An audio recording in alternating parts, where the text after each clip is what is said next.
Vamos a continuar entonces viendo ahora David, el mejor rey de Israel. La segunda parte de la clase esta noche, el 12 de mayo de 2025. Seguimos, página 40, en la mitad de la página, David, el mejor rey de Israel.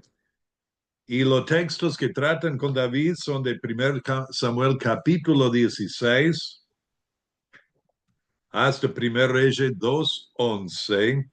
Y luego 1 Crónicas 11 a 29. Y el resumen de la vida de David está en dos textos. Miremos esto rápidamente. 1 Reyes 15:5. 1 Reyes 15:5.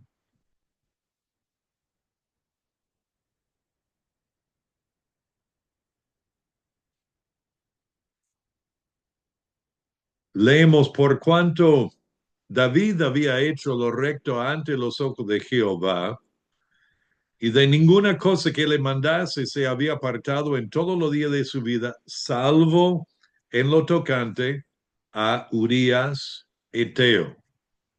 Y luego en Hechos 13, versículo 22.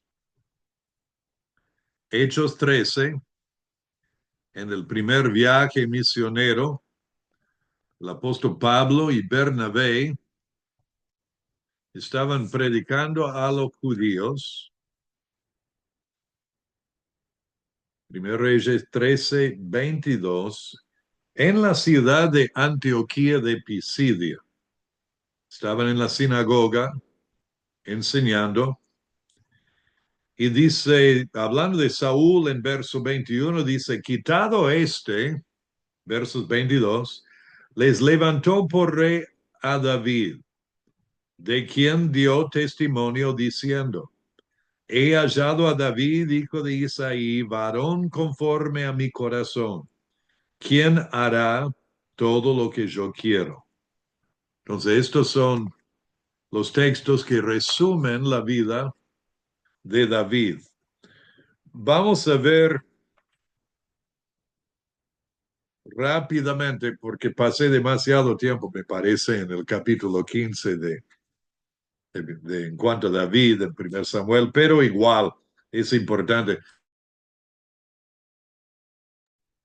Se mutió, hermano. Ahí está. Primero, punto A, el pastor de ovejas.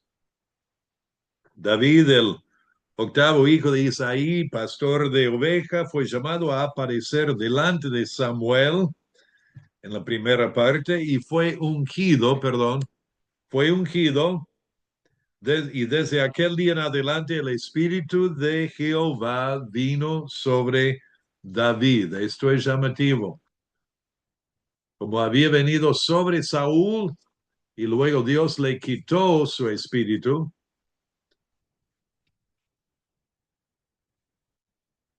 entonces el espíritu vino sobre David. Siguiente versículo dice, el espíritu de Jehová se apartó de Saúl y le atormentaba un espíritu malo de parte de Jehová. Dios permitió a un demonio no poseer o ¿cómo es la palabra? Endemonizar, Endemoniar. endemoniar a Saúl, sino más bien de la opresión externa a Saúl por medio de un demonio. A ver, luego leemos del cantor, David el cantor. Saúl fue atormentado por un espíritu malo de parte de Jehová y David fue llamado a tocar música para aliviar a Saúl de su malestar espiritual. Luego encontramos el soldado valiente y esto es cuando él escribió a Salmo 9. En el lado derecho del margen encuentran la letra mayúscula griega psi, que es la primera letra de la palabra salmo, en griego.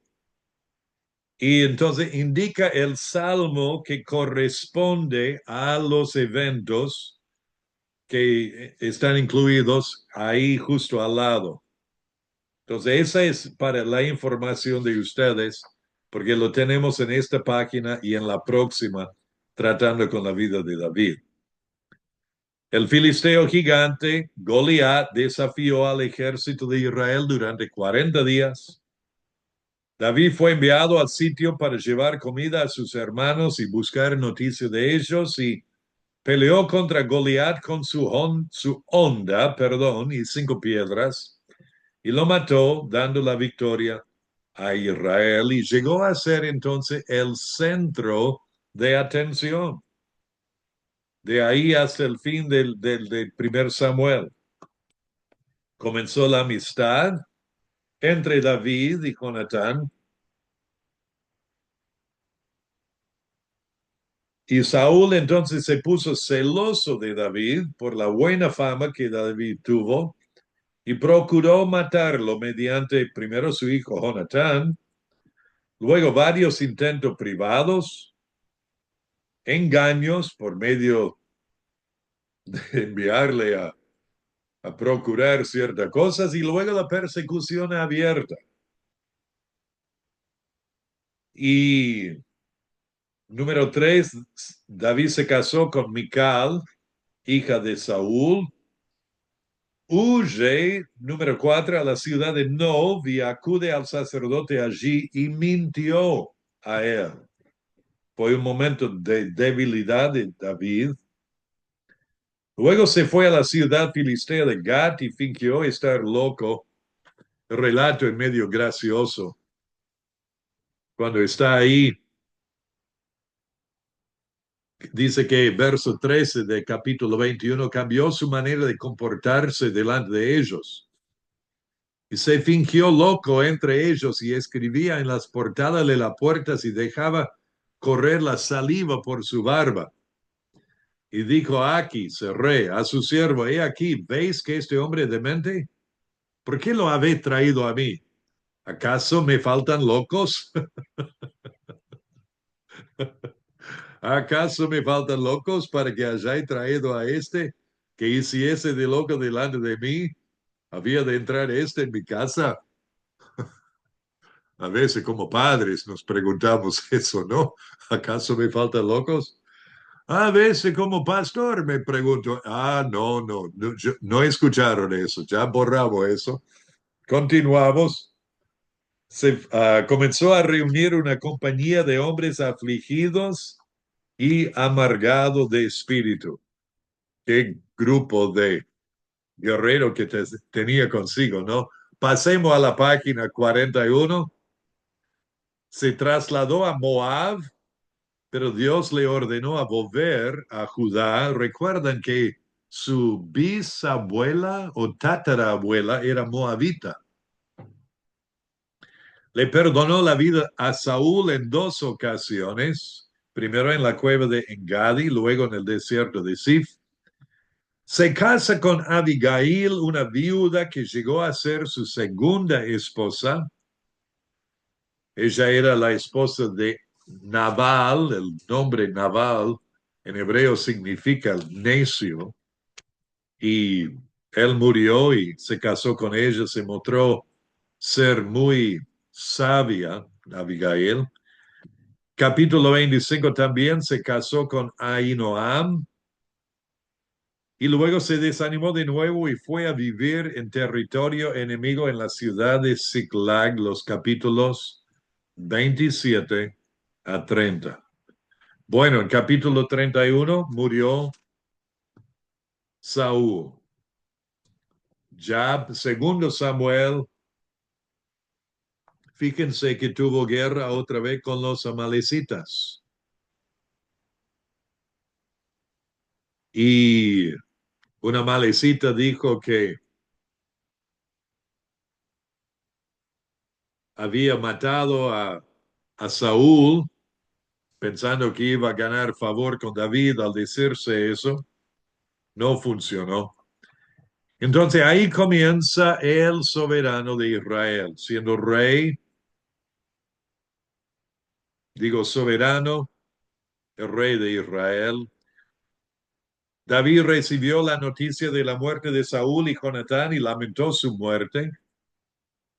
Se trasladó a la ciudad de Hebrón, donde fue ungido rey por los hombres de Judá, su propia tribu.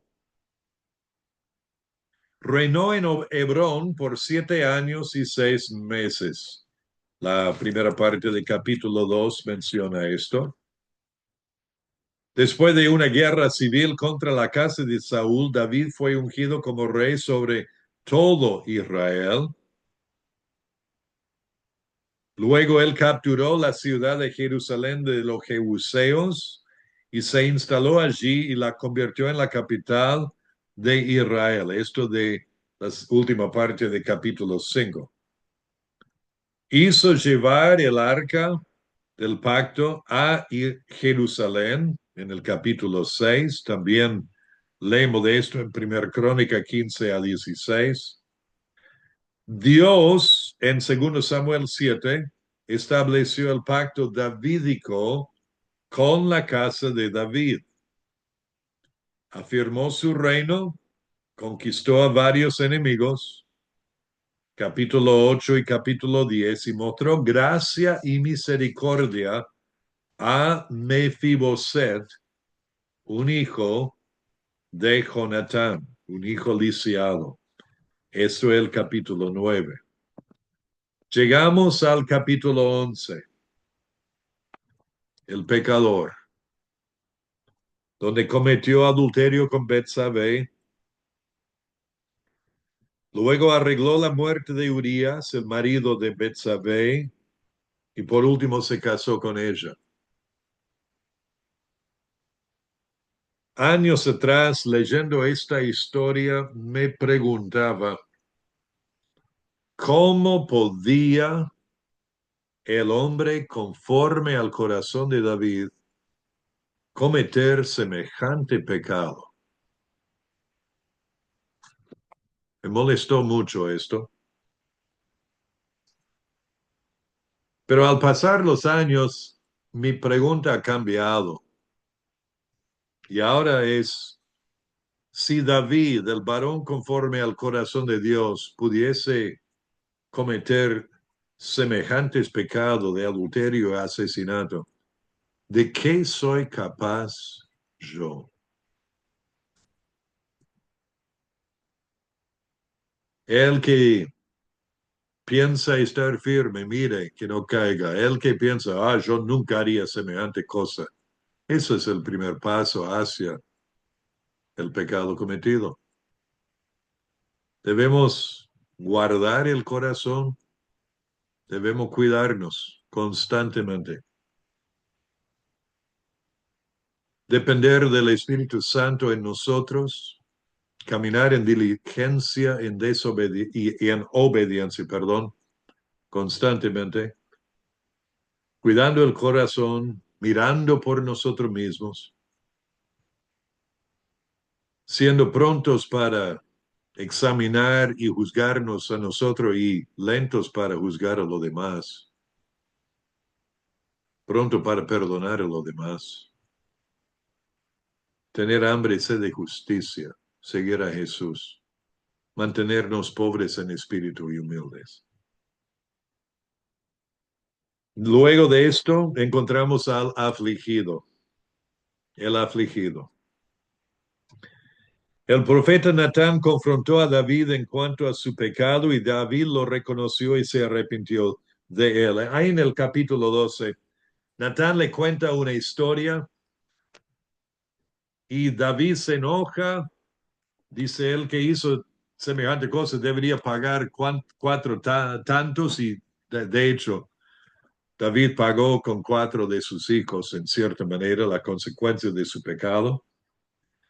Pero cuando Natán le dijo, tú eres aquel que ha pecado, David no hizo lo que hizo otros.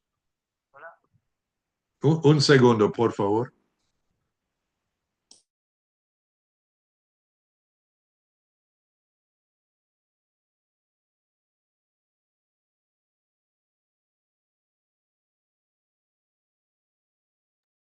Disculpen, hermanos, tengo que atender a alguien. Dame 2 minutos.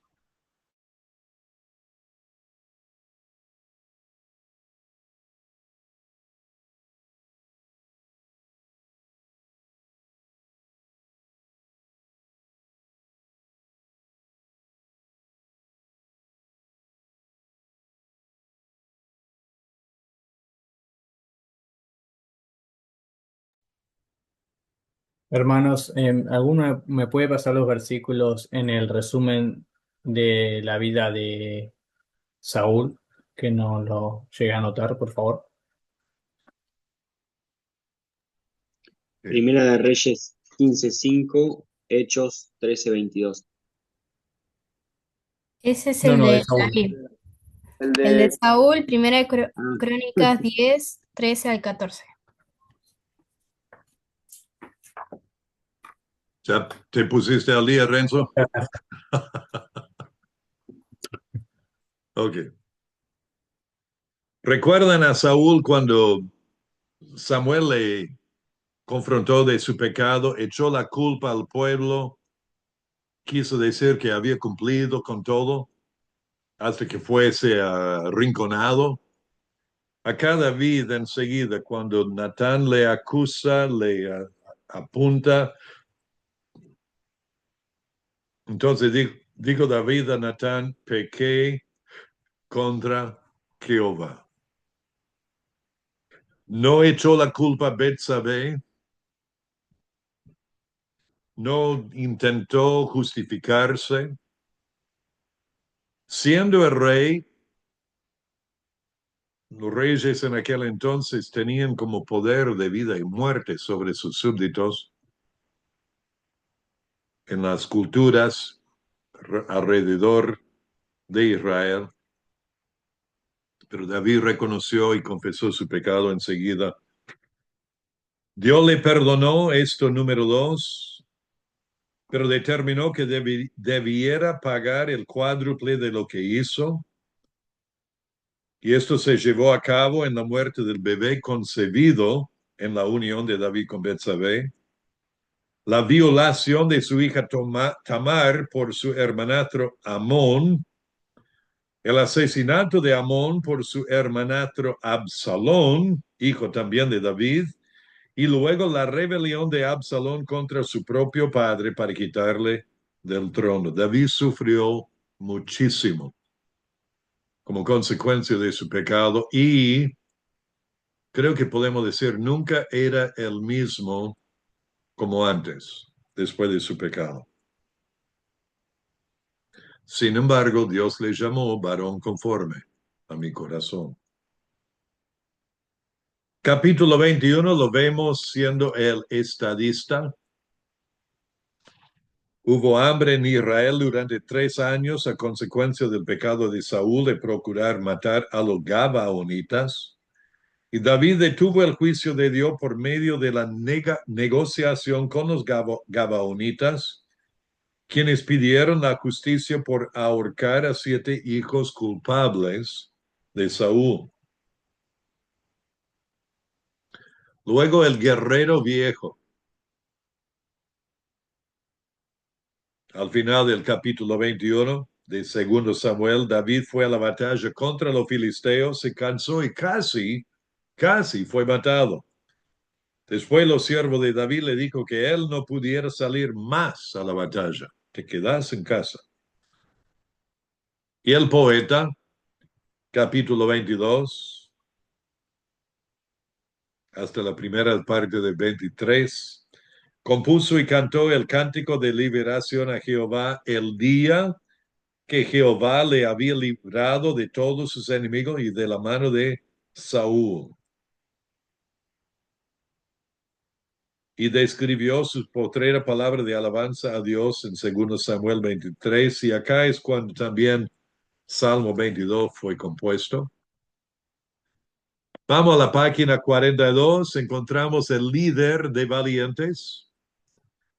Este capítulo relata algunos hechos heroicos de los hombres valientes que servían a David y también da un listado de 37 de los hombres valientes. Y para el colmo, ¿quién es el último en la lista? Segundo Samuel 23, verso 39.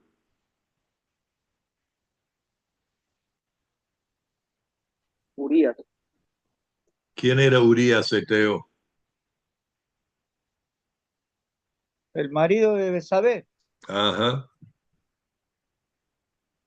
Traicionó a uno de los hombres valientes suyos.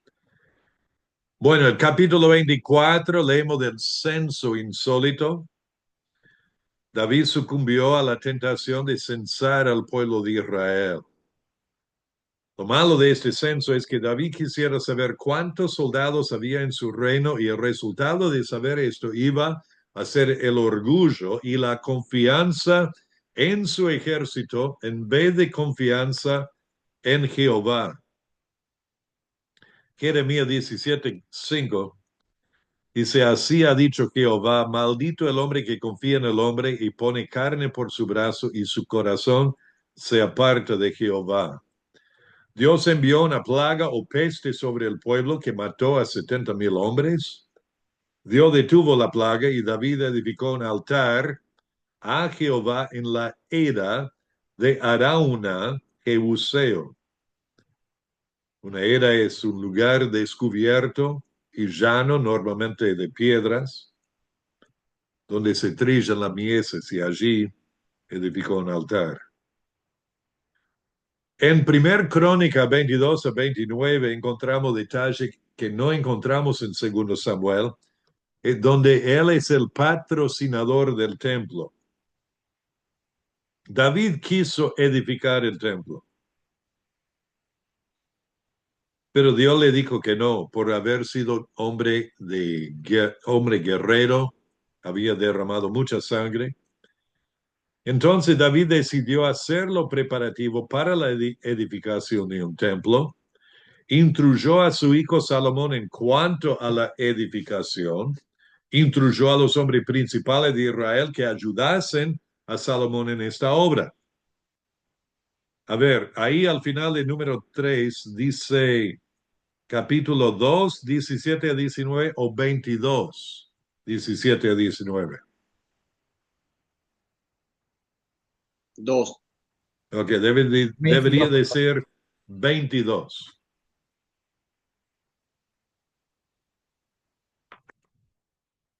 Y luego constituyó a Salomón rey sobre Israel, designó a los sacerdotes y a los levitas a que preparasen a los que iban a guiar la vida espiritual de Israel y participar en la adoración de Dios en el templo.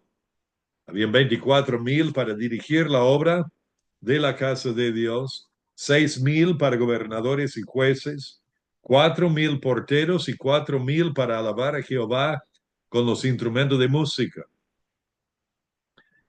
Luego David encargó a Salomón la responsabilidad de edificar el templo con los planos del mismo, exhortó al pueblo a dar y trabajar en la obra y juntó unas ofrendas para ella. Y número 8, en el capítulo 29, versos 10 a 19, elevó a Dios una de las oraciones más hermosas de las Escrituras, revelando la verdad de que todas las cosas que están en los cielos y en la tierra son de Dios.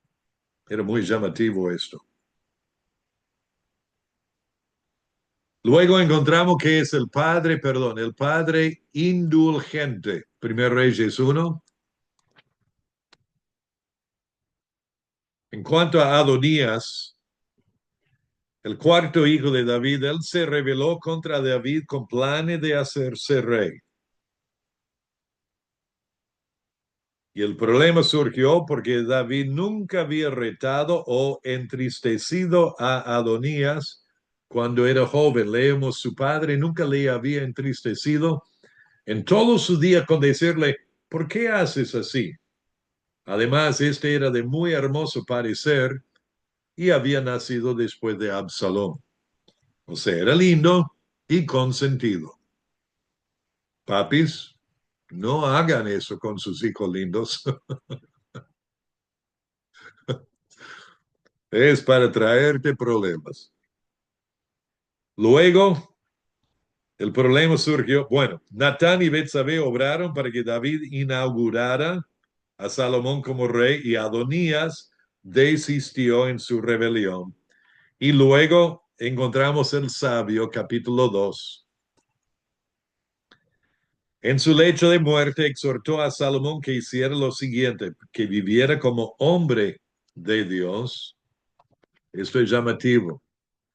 Yo sigo el camino de todos en la tierra. Esfuérzate y sé hombre.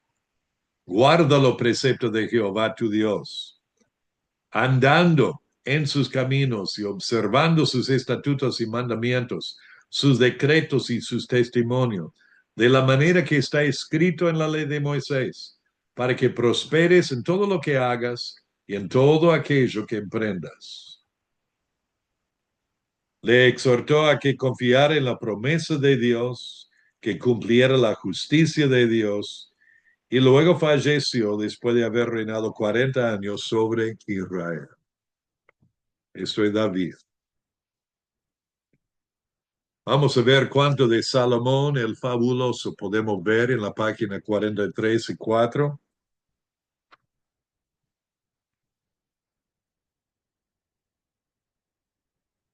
El resumen de la vida de Salomón está en 1 Reyes 11, versículo 4. 1 Reyes 11, 4. Verso 1 dice, pero el rey Salomón amó, además de la hija de Faraón, a muchas mujeres extranjeras, a la de Moab, a la de Amón, a la de Edom, a la de Sidón y a las Eteas. Verso 4. Y cuando Salomón era ya viejo, sus mujeres inclinaron su corazón tras dioses ajenos. Y su corazón no era perfecto con Jehová Dios, su Dios, como el corazón de su padre David. Triste. Por ser fabuloso, pero eso no le salvó de esto. Encontramos primero el triunfo sobre sus enemigos en los primeros capítulos. Adonías, como ya habíamos visto, hermanastro de Salomón, quien conspiró contra Salomón, y también sobre Abiatar, el sacerdote que conspiró con Adonías. Triunfó sobre Joab, general que conspiró con Adonías, y Simei, que maldijo a David en 2 Samuel 16:5. Siguiente es el don que recibió de Dios. Salomón fue a Gabaón para ofrecer sacrificios a Jehová, y allí Dios le apareció en sueños, una noche en sueños, y le dijo a Salomón que le pidiera lo que quisiera. Salomón respondió pidiendo sabiduría para gobernar bien a Israel. Dios se lo dio y también le concedió riquezas y honor. Y Salomón mostró esta sabiduría con la cuestión de 2 rameras y un bebé. Es llamativo esa decisión salomónica que tomó y de ahí brota ese dicho. Cuando las 2 rameras dijeron, la bebé muerta es de ella y la viva es la mía, y él dijo, bueno, trae una espada, dividimos el bebé vivo en 2 y damos parte a cada uno. Y la madre genuina, movida, compasión a su hijo, dijo que no, y la otra dice que sí. Era obvio quién era la madre.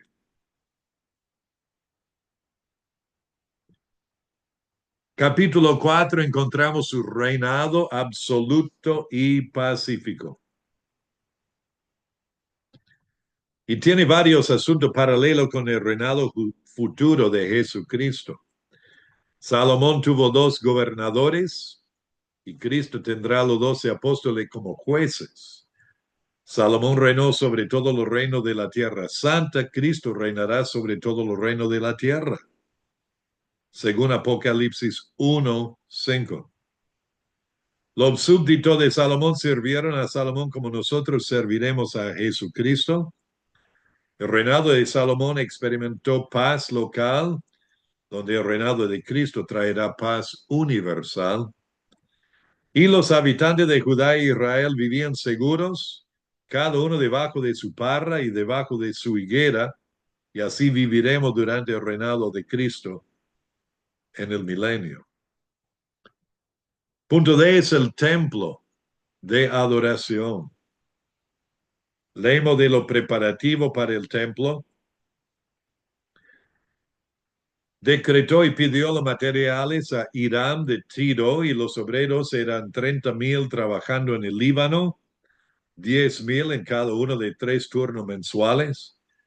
70,000 hombres llevaban las cargas, 80,000 hombres trabajaron como cortadores en el monte, y tenía 3,300 capataces. En la edificación del templo, lo edificó con piedra ya acabada, de tal manera que ni martillos ni hachas se oyeron en la casa, y tardaron 7 años en terminar la edificación. Leemos de la dedicación del templo en el capítulo 8, la primera parte, y la súplica por el pueblo. Y en esta oración, Salomón expresa lo que es y cómo se hace la confesión bíblica del pecado en los versículos 46 a 50. Lo dejo a ustedes luego ver eso. En el capítulo 4, versículo 26, luego en los capítulos 9 y 10, leemos de sus riquezas. Tenía cantidades fantásticas de oro. En el capítulo 9, versículo 14,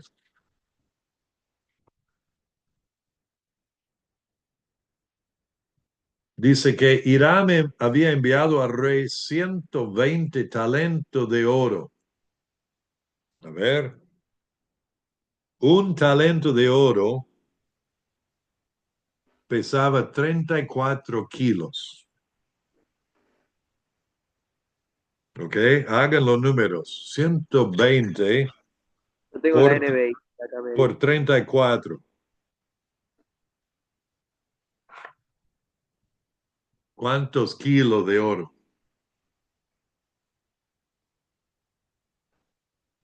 La NBI dice 3.900. 4080. La NBI dice que, 3.900. ok, 60. casi 4,000 kilos de oro, o sea, 4 toneladas. Capítulo 10, versículo 14. El peso del oro que Salomón tenía de renta cada año era 666 talentos de oro. ¿Qué dice la NBI allá? 22.000 kilos. Tal cual. Cantidades enormes. Tenía, número 2, 40,000 caballos y mandaba 12,000 jinetes. Tenía 1,400 carros. Tenía una flota de naves e hizo un gran trono de marfil encubierto con oro puro, de que fue dicho, en ningún otro reino se había hecho trono semejante. Pasando a la página 44, vemos su fama en el mundo.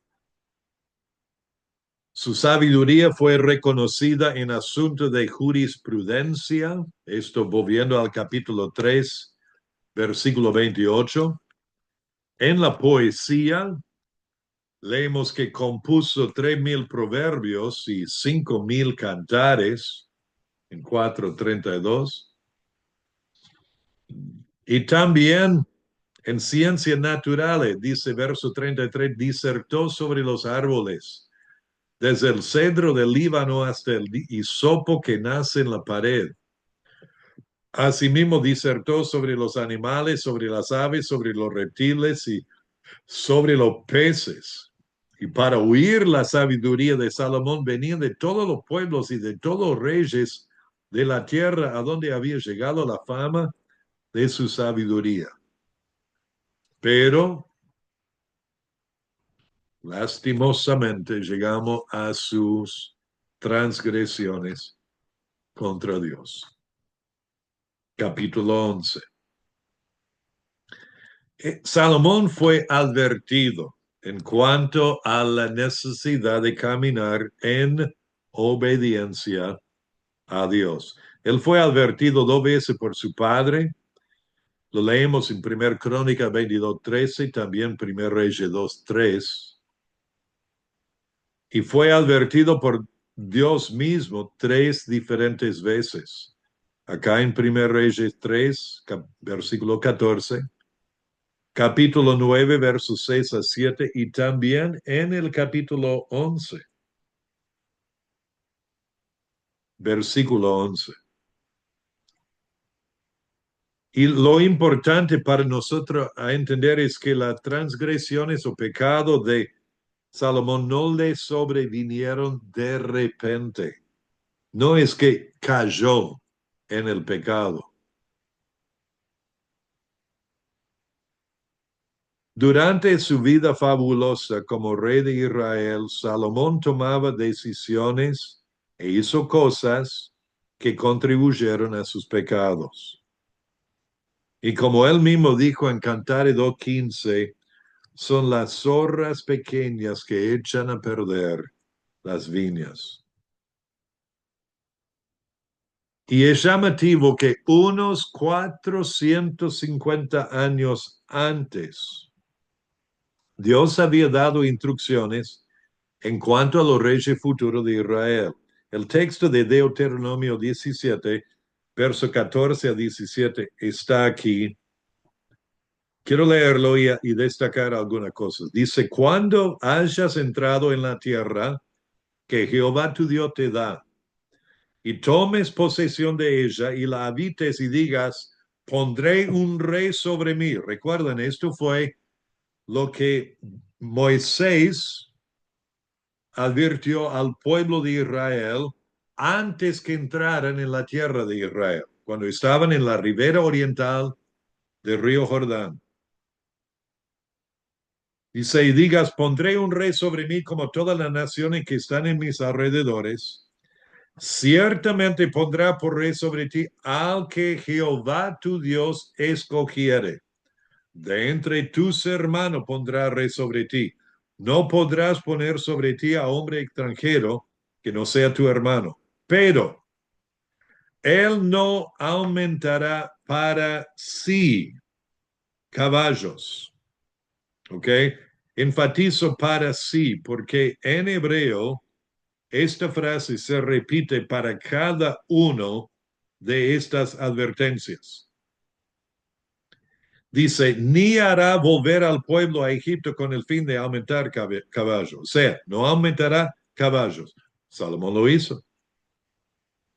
Porque Jehová os ha dicho, no volváis nunca por este camino, ni tomará para sí muchas mujeres, para que su corazón no se desvíe, ni plata ni oro amontonará para sí en abundancia.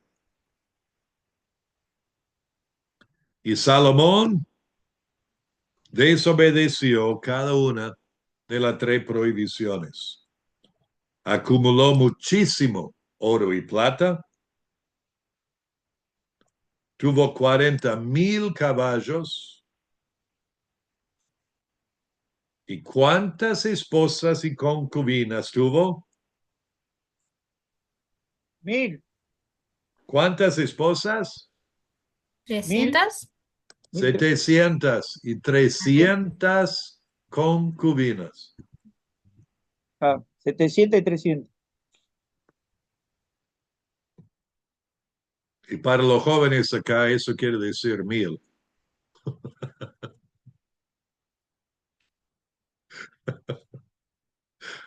Me van a querer pegar después, pero está bien.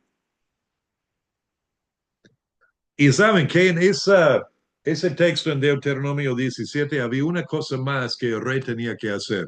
Tomemos 2 minutos, vayan ahí. Deuteronomio 17. Deuteronomio 17. Había una advertencia positiva que tuvo que hacer.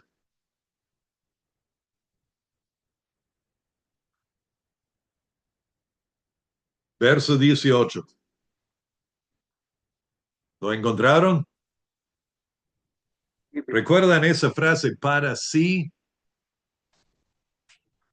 Se repite una vez más. Dice, y cuando se siente, capítulo 17, verso 18, y cuando se siente sobre el trono de su reino, entonces escribirá para sí en un libro una copia de esta ley, del original que está al cuidado de los sacerdotes levitas.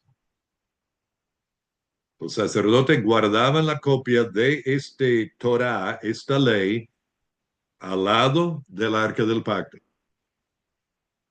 Pero el rey tenía que escribir él mismo una copia para sí.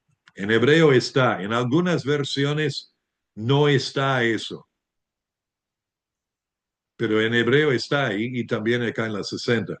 Y esa copia que él tenía que escribir, dice, lo tendrá consigo, verso 19, leerá en él todos los días de su vida, para que aprenda a temer a Jehová su Dios, para guardar toda la palabra de esta ley, estos estatutos, para ponerlo por obra, para que no se eleve su corazón sobre sus hermanos, que mantenga un espíritu pobre, ni se aparte del mandamiento a diestra ni a siniestra, a fin de que prolongue sus días en su reino, él y sus hijos en medio de Israel. Yo creo que David lo hizo, no creo que Saúl lo hizo, creo que David lo hizo.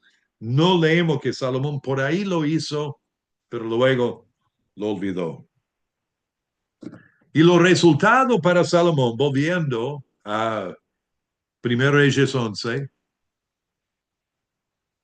los resultados para Salomón, cuando Salomón era ya viejo, sus mujeres inclinaron su corazón tras dioses ajenos y su corazón no era perfecto con Jehová su Dios, como el corazón de su padre David, porque Salomón siguió a Astoret, diosa de los sidonios, y a Milcom, ídolo abominable de los amonitas, e hizo Salomón lo malo ante los ojos de Jehová, y no siguió cumplidamente a Jehová, como David su padre. Entonces los resultados para Israel,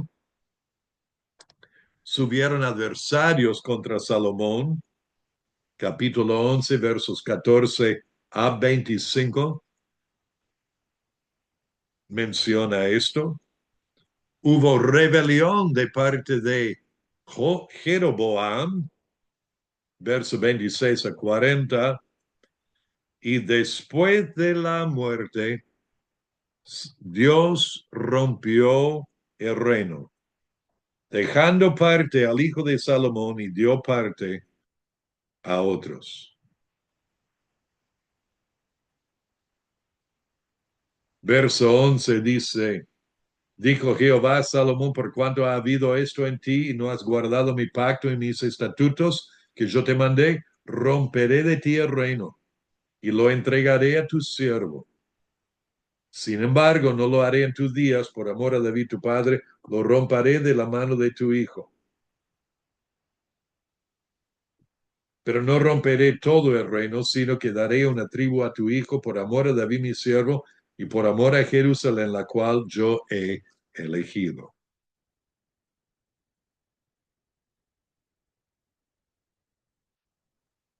Y vamos a parar aquí esta noche. Y Dios mediante, la semana que viene seguiremos con los escritos de la etapa.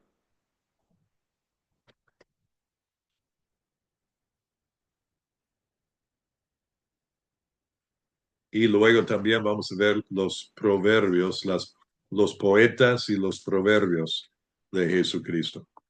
¿Ok? Muy bien.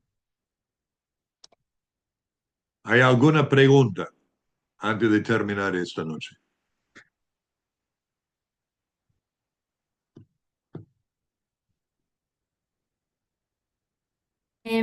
Sí, a ver, ¿para qué lo encuentro? El número J se me había desconectado y yo no podía escribir ese.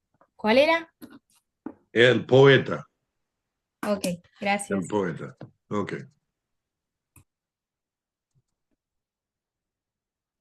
¿Alguien más?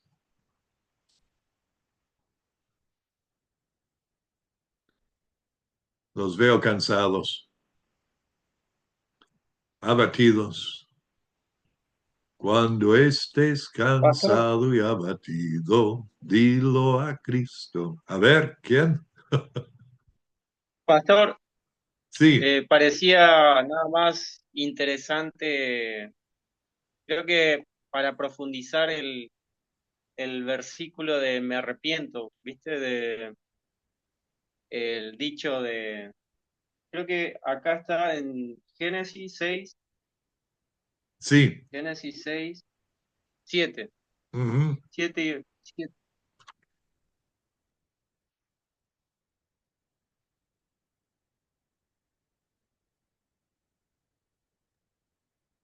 No después entiendo. dice, pero eh, que estaría bueno profundizar el significado de me arrepiento y demás. Es que habíamos hablado de esto cuando tocamos ese tema en la primera etapa. Es cuando Dios dice, me arrepiento de haber hecho el hombre, y luego dice, y le dolió en el corazón.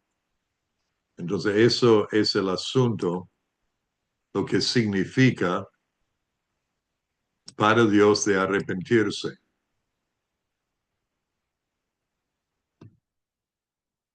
O sea, le duele en el corazón. Él ve al hombre, él creó al hombre, él ve, por ejemplo, a Saúl, y ve todo esto, sabe todo esto.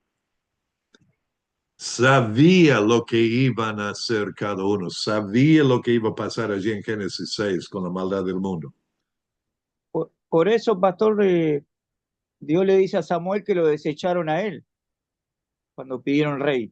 Sí, Le sí. dolió. Y, o sea, también hay que entender que es una acción que podemos llamar antropopático en el sentido de que Dios está usando no una emoción, pero algo, sí, puede ser así, algo del humano para expresarse allí,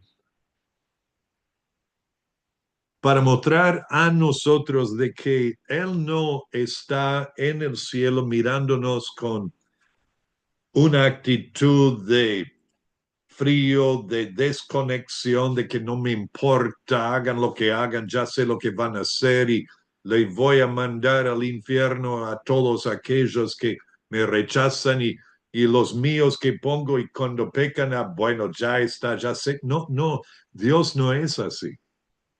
Dios no es así. Y entonces utiliza también esta frase para mostrarnos a nosotros que lo que nosotros sentimos cuando estamos decepcionados y doloridos por las acciones de otros, Dios en una manera también experimenta lo mismo, siendo el omnisciente, todopoderoso, creador del universo.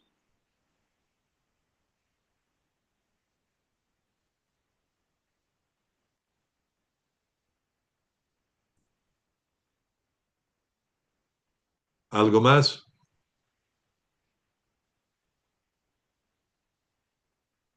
Ok. Paramos la grabación y vamos a orar y